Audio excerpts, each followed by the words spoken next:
Olá, tudo bem? Espero que sim, porque está iniciando mais um programa aqui no nosso TV canal do YouTube, Daniela Bacelar. E hoje vamos falar sobre etiqueta com a Hélida Lopes, ela que é especialista em etiqueta e vamos dar várias dicas como você se posicionar através da sua imagem. Aproveita, você que está assistindo agora o nosso canal, curta aqui embaixo, compartilha, porque conhecimento nunca é demais. E agora também estamos no Spotify e podcast. Roda a vinheta. A Daniela Bacelar chegou, olha a Dani, chegou pra trazer cor, encantou, olha a Dani, tudo que ela faz é com amor, olha a Daniela Bacelar. Seja muito bem-vinda, Hélida Lopes, aqui no nosso canal TV do YouTube, Daniela Bacelar. Obrigada, eu que agradeço o convite, estou muito feliz por estar aqui, essa terra é linda e cheia de energia. Hélida, para iniciar o nosso bate-papo, conta pra gente quem é a Hélida Lopes. Bom, eu sou consultora de etiqueta profissional, postura e imagem profissional. Eu trabalho as questões de posicionamento das pessoas no mercado de trabalho. Então, às vezes, o profissional ele quer se destacar de uma forma que passe mais autoridade, um pouco mais de verdade e também que ele transmita segurança para as pessoas. E às vezes a gente não consegue fazer isso porque a gente não tem uma postura adequada e a postura não é só a ergonomia, é a forma como eu me comporto. O meu comportamento diante das situações, ela vai dizer muito sobre mim. E o complemento disso é a minha vestimenta. Então, como é que eu me visto para que essas pessoas vejam essa verdade, essa autoridade em mim? E hoje a etiqueta ainda está sendo utilizada. E hoje, no século XXI, a etiqueta ainda está sendo utilizada? Então, as pessoas elas tendem como é que eu posso dizer a palavra, diminuir essa palavra etiqueta. Quando você escuta as pessoas falar, quando você quer tratar uma pessoa de forma que você quer dizer para ela que ela é cheia de frescura, aí você diz assim, uma pessoa cheia das etiquetas, para querer dizer que ela é cheia de cordialidades, né? de protocolos. Quando, na verdade, nunca a etiqueta social foi tão requisitada quanto agora. As pessoas elas não se falam mais, elas não se respeitam mais. É um processo muito difícil que a gente está vivendo, muito disso por conta da globalização, por conta da tecnologia, muito concentrada e avançando cada dia mais. As pessoas não têm mais aquele tato, aquela conversa. E aí sim, a etiqueta se faz necessária nesse momento. E hoje em dia, como é que você acha que os brasileiros veem a etiqueta? Olha, o Brasil, ele é um país, nós somos um povo muito caloroso, né? Nossa cultura é nossa, está dentro da gente. Mas, infelizmente, o brasileiro, ele tem uma dificuldade muito grande, de aceitar norteamentos. E norteamentos, entenda-se por regras. Estamos vivendo, nesse momento, uma dificuldade muito grande das pessoas se aterem a isso. Então, por exemplo, tem pessoas que vão trabalhar e elas acham que, porque elas têm um determinado estilo ou porque elas gostam de determinadas roupas, elas não precisam seguir a regra do dress code profissional. Então, ela vai trabalhar com uma roupa transparente, de repente, às vezes, com a lingerie à mostra. Por quê? Porque eu não sigo regras. E não tem como eu dizer hoje que eu não vou seguir regra, que eu sou uma pessoa livre e que eu estou à toa, porque para tudo a gente precisa seguir a regra. Por exemplo, você sabe fazer pão francês? Você tem que esperar pelo padeiro, né? Então a regra é, o padeiro sabe fazer pão, então eu tenho que esperar por ele. A gente não vive num momento, numa situação em que está livre de tudo, que não precisa seguir regras para nada, porque a gente depende dos outros também. E o que o profissional precisa saber sobre a etiqueta? Pergunta muito boa. Bom, a etiqueta, ela hoje, no século XXI, ela está pautada nos relacionamentos interpessoais. Então, é diferente do século XV, quando a etiqueta era uma separação de classe social. Então, ainda hoje, por incrível que pareça, as pessoas enxergam a etiqueta social como uma separação de classes. E não tem nada a ver. Os estudiosos, sociólogos, filósofos da atualidade, eles já enxergam há cerca de uma década que a etiqueta está pautada nos relacionamentos. Ao pé da letra, etiqueta significa pequena ética. Então, o que eu preciso saber sobre etiqueta? Que ela é uma pequena ética e que através do meu trato para com as outras pessoas, de uma forma gentil e cordial, pautada na ética, eu vou conseguir me expressar bem. Então, quanto mais eu trato bem as pessoas, mais rico eu sou. quanto menos tratamento eu tenho com as pessoas, mais miserável eu sou. É verdade. Agora, existe uma correlação entre ética e valores? Só tem, tudo a ver. Então, assim, eu costumo falar que a ética, a etiqueta está muito juntinha com a ética, é um complemento uma da outra. E o que é a ética? A ética é o comportamento que todas as pessoas têm dentro da sociedade para que aquela sociedade consiga conviver em harmonia, né? Então, quando essa sociedade não consegue controlar essa harmonia, é quando acontece problemas como assaltos, assassinatos, as pessoas naquela situação onde elas estão vivendo, naquele estado, naquela cidade, naquela sociedade, não está conseguindo, a ética ela não está dentro do Código Civil, né? O Código Civil não norteia a ética, mas nós, sociedade, nós sabemos que existe uma regra, um norte que nós devemos seguir, como, por exemplo, não furar fila, como, por exemplo, não falar ao telefone muito alto, não deixar o telefone tocando, incomodando as pessoas. Uma outra coisa também que incomoda muito é seu vizinho ouvir som numa altura bem elevada, no domingo, 6, 7 horas da manhã. Aqui em Salvador é muito difícil acontecer isso. Nossa, pois então, isso aí é uma coisa que realmente é bem complicado, porque eu acho que em todo o Brasil é assim, né? Então, por esse motivo, a etiqueta está relacionada aos valores, porque a ética ela norteia o comportamento na sociedade. Os valores é o que me norteia. Como é que eu me comporto e o que eu posso contribuir para que a sociedade consiga caminhar em harmonia. Então, por isso que a ética está relacionada aos valores, porque quando eu aprendo os valores na minha casa, acredito que a sua mãe deve ter dito para você assim: olha, Daniela, não faz barulho, não arrasta o talher no prato, fale baixo, não minta. Então, são essas palavras que os pais já ensinavam para a gente, mesmo que não tenha tido conhecimento tão profundo sobre ética, que faz com que a gente crie os nossos valores. Se hoje eu chegar aqui e perguntar para você, Daniela, se eu olhar para o seu filho e perguntar para ele assim, quais são os valores que a sua mãe defende? Qual é a bandeira que a sua família defende como valores? Seu filho saberia dizer? Sim. Pronto, então isso aí é excelente. Você conseguiu transmitir para ele o que é que você quer que ele, como é que você quer que ele seja um profissional, um homem no futuro. Verdade, que eu me arrepiei. Agora vamos para aquele intervalo para degustar aquele café, o café Grãos Piatã. Café Grãos Piatã, o café que conquistou a mim, a minha família e aos meus entrevistados. Hélida, mais uma dúvida. O que a empatia tem a ver com a ética?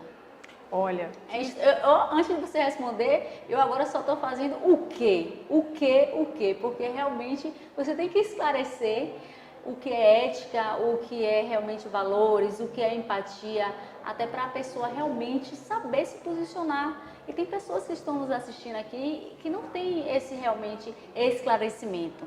Então, o nosso vídeo realmente hoje está com muito porquês. Certo, muito bem, mas é válido, os porquês sempre são válidos. Bom, a empatia, ela foi elencada pela ONU como uma das 10 habilidades que serão requisitadas aos profissionais do futuro. Então, as empresas que começam a identificar hoje o profissional do futuro empático, elas sairão na frente. Nós estávamos aqui, antes de começarmos a entrevista, falando sobre tecnologia, né? E nós comentávamos que a tecnologia está muito acelerada, é um processo muito rápido, né? Tanto é que, onde é que a gente vê isso mais expresso? Você compra um celular esse ano que vem você quer trocar, porque o celular que você comprou não tem mais as mesmas funções. Não precisa nem ser ano que vem, viu? Daqui a 6 meses. Isso aí é verdade. Daqui a 6 meses não tem mais as mesmas funções. Então, o que acontece? O que a ética tem a ver com a empatia? Como a ética ela rege, ela norteia o comportamento na sociedade, quando o indivíduo ele é empático, olha, para você ter uma ideia, Jaime Ribeiro escreveu um livro, né, falando sobre empatia, e ele questiona por que os líderes empáticos, por que as pessoas empáticas serão os líderes do futuro. Porque a empatia, você olha para as pessoas, se coloca no lugar delas, pelo olhar delas e não pelo seu. Quando você consegue enxergar as pessoas como elas são, através delas, você consegue de verdade observar e até tomar uma decisão mais assertiva. É assim que acontece. Então, se a ética norteia o comportamento na sociedade, a empatia vai fazer com que eu trabalhe em função do outro. quando na verdade nós estamos vivendo o oposto. Um narcisismo muito grande, um isolamento desenfreado, sobretudo dos jovens, das pessoas mais jovens. As pessoas não se olham mais, as pessoas não se tocam mais. Quando você passa na rua e observa um acidente de trânsito, você vê 1, 2 ou 3 pessoas que param para ajudar. A maioria é curioso, que passa, observa e segue o caminho. Então, a gente precisa desesperadamente desenvolver ou retroceder e começar a trabalhar pensando no outro e não na gente. E ainda Jaime Ribeiro diz nesse livro que a empatia é a única característica que une as pessoas pelo coração. Olha que coisa importante. Então, por conta disso, nós precisamos desenvolver em nós. E ainda digo mais, complementando o que Jaime Ribeiro fala, Daniel Goleman, ele diz o seguinte, que a empatia, ela é uma característica inata ao ser humano. Então, é tão inato que quando você vê um bebê chorando, uma mãe segurando o bebê, você tem filho, acho que quando você via seu filho chorar, você ficava angustiada. Quando uma pessoa observa um bebê chorando, ela também se angustia. A nossa sensação é de querer acalentar, de querer acalmar. E a empatia, ela é regida muito pelos neurônios espelho. Então, é um processo que a gente faz que não depende de nós, mas que nós precisamos treinar. Nós precisamos estar constantemente com essa característica em evidência. Senão, a gente cresce mais o narciso do que a empatia. Aproveitando esse gancho, de que maneira a postura e a imagem estão relacionadas? Olha que pergunta muito boa. Em tudo, né? Eu costumo dizer, sabe, Daniela, que uma pessoa ela pode estar muito bem vestida, ela pode comprar as roupas mais caras, nos lugares mais sofisticados, mas se ela não sabe se comportar, se ela não sabe tratar as pessoas de forma cordial e gentil, ela não está vestida, ela está fantasiada. E olha que coisa interessante, muitas vezes a pessoa ela tem um estilo, ela tem muito dinheiro e às vezes ela é tão rica que só tem dinheiro. Não consegue se comunicar com as pessoas, não consegue tratar as pessoas. Às vezes ela vai ao restaurante, ela sabe todo o processo da mesa posta, mas ela maltrata o garçom que serve ela. Então, o que é a postura? É o seu DNA, é a forma como você se mostra para as pessoas, é a sua característica, é a sua personalidade. Não existe uma forma de você mascarar isso. Você se mostra como você é. E às vezes as pessoas dizem assim, mas eu me enganei, eu achei, Daniela, que fulano era uma pessoa, e aí depois eu descobri que era outra, ele mudou. Não muda, as pessoas elas não disfarçam o que elas são. Elas conseguem ali por um período de 90 dias disfarçar exatamente como elas são. Não exatamente esconder, porque a gente não consegue esconder, porque esse processo é inato ao ser humano. Ele não consegue dizer para o outro o que ele não é. A não ser que ele seja um psicopata, uma pessoa que tenha problemas aí de caráter bem sérios e que seja algo mesmo que só a medicina explique. É verdade. E logo cedo eu estava conversando com uma certa pessoa exatamente isso que você mencionou aqui. Não foi, Bruno? Pois olha, então estamos conectados.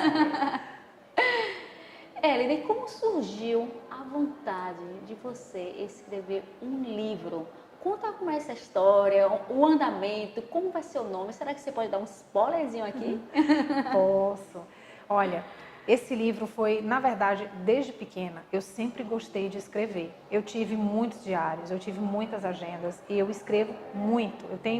Não é escrever de sentar para escrever um livro, não. É escrever coisas. Eu gosto de escrever. E o Leandro entrou em contato comigo no início do ano, né? E aí ele me chamou para ser coautora de um livro que ele estava escrevendo naquele momento. E eu não consegui acompanhar o processo porque eu estava eu estava em outra situação, requeria que eu tivesse uma atenção exclusiva, eu não sei fazer as coisas pela metade, eu não consigo me dedicar assim pouquinho. E a questão financeira também, você precisa investir. Sim. Naquele momento eu estava investindo na minha carreira, eu fiz uma transição de carreira no início do ano. Então, eu precisei investir tudo que eu tinha nessa transição de carreira. E eu não queria me comprometer com ele, porque eu não acho justo você se comprometer com a pessoa e não cumprir aquilo com o qual você se comprometeu. Sim. Isso também não é ético, não é educado, não é valorativo. Mas eu fiquei com aquilo na minha cabeça. E aí eu falei, nossa, mas que menino danado. Ele veio aqui, plantou uma semente na minha cabeça, eu fiquei com aquilo, tudo bem. Aí eu fui convidada fui contratada para fazer um treinamento numa grande rede de supermercados lá de Teresina. Eu passei 2 meses trabalhando essas questões de ética, etiqueta e empatia com todos os colaboradores. Eram 24 lojas dessa rede de supermercado. Daniela, eu tive um feedback dessas pessoas transformador. Eu tenho certeza que eu não ajudei eles tanto quanto eles me ajudaram. Eu nem esperava que eu ia encontrar ali. Eu fui com uma mentalidade, saí de lá com outra mentalidade. E eu falei, gente, e aí eu anotava as experiências, o que eu vivi, todo aquele processo, e eu anotava. E aí a minha assessoria, conversando comigo, a Karen do Personal Branding falou assim para mim, Hélida, por que você não escreve um livro falando sobre isso? Eu falei assim, menina, um livro, mas como assim? Aí fiquei, porque né, escreve um livro, é uma responsabilidade, aquela coisa toda. Ela até brincou falando assim, tu já plantou uma árvore, tu já teve 3 filhos, agora está na hora de escrever o livro. E deixar um legado. Deixar um legado. Então aí começou aquela, sabe, aquela semente que vai plantando. Falei, gente, por que não? Como eu já vim estudando esse assunto há alguns anos, esse ano eu me especializei e foquei mais em inteligência social, que tem tudo a ver com ética, etiqueta e empatia. Então, o nome do meu livro, que está sendo escrito agora, chama Os 3 Pilares da Excelência no Atendimento, porque eu palestro falando sobre atendimento nas empresas. E os 3 pilares são exatamente isso, a ética, a etiqueta e a empatia, com um olhar na inteligência social. E aí é um processo maravilhoso, belíssimo, que quando estiver pronto, se me convidarem, eu estarei aqui de novo para a gente falar um pouquinho sobre o livro. Com certeza, por minha parte, você já está convidada, inclusive, para estar aqui nas nossas redes sociais. Muito obrigada. Agora, para a gente encerrar o nosso vídeo, fala para as pessoas que estão nos assistindo as suas redes sociais, como contratar você para dar essa palestra maravilhosa e, inclusive, já adquirir também o seu livro. Ou já vai sair, tem data marcada? Então, eu estou escrevendo ainda, eu acredito que no final do ano. Então pronto, não precisa falar isso não. Então já está aí as redes sociais. Quer que eu repita de novo? Hélida, então para encerrar o nosso vídeo, aproveita agora, deixa sua mensagem e suas redes sociais para quem está nos assistindo. Pronto. Bom, primeiro eu quero agradecer a você pelo convite, agradecer a Salvador que me recebeu de braços abertos. Essa terra realmente é linda, mágica, encantadora. Bom, eu queria dizer que a empatia, ela é o único elo que faz com que os seres humanos consigam estar próximos pelo coração. E atrelado a isso, a etiqueta e a ética também fazem esse complemento, essa base e montam esses pilares. O que eu quero deixar aqui como mensagem? Que a gente sempre se propõe a pensar no outro, porque quando a gente pensa muito no outro, Daniela, por tabela, por incrível que pareça, a gente procura tanto a felicidade e parece que a felicidade foge da gente, mas quando a gente começa com um olhar para o outro, trabalhar para o outro, automaticamente você encontra a felicidade que não sabia nem onde estava. Então, desenvolver essa qualidade de trabalhar com o outro é algo surpreendente e eu tenho certeza do que eu estou falando aqui. Você vai se surpreender também. Eu dou dicas sobre esses e outros assuntos e também, quem quiser meus contatos para palestras que eu trabalho, palestrando sobre a qualidade no atendimento. Meu Instagram é consultora Hélida Lopes e o LinkedIn é consultora Hélida Lopes. Então, podem entrar lá tem um link que leva direto para a mensagem de WhatsApp e também tem um número de telefone que você pode entrar em contato com a minha assessoria. Desde já, eu já agradeço a você por poder gerar conhecimento com autoridade da Bahia para o mundo. Muito obrigada. Eu que agradeço a oportunidade de estar aqui. Obrigada. Aproveita. Você que já sabe as nossas regrinhas, se inscreve no nosso canal e compartilha, porque conhecimento nunca é demais. Espero você na próxima terça-feira, às 19 horas, aqui no nosso TV canal do YouTube, Daniela Bacelar, que é feito para você.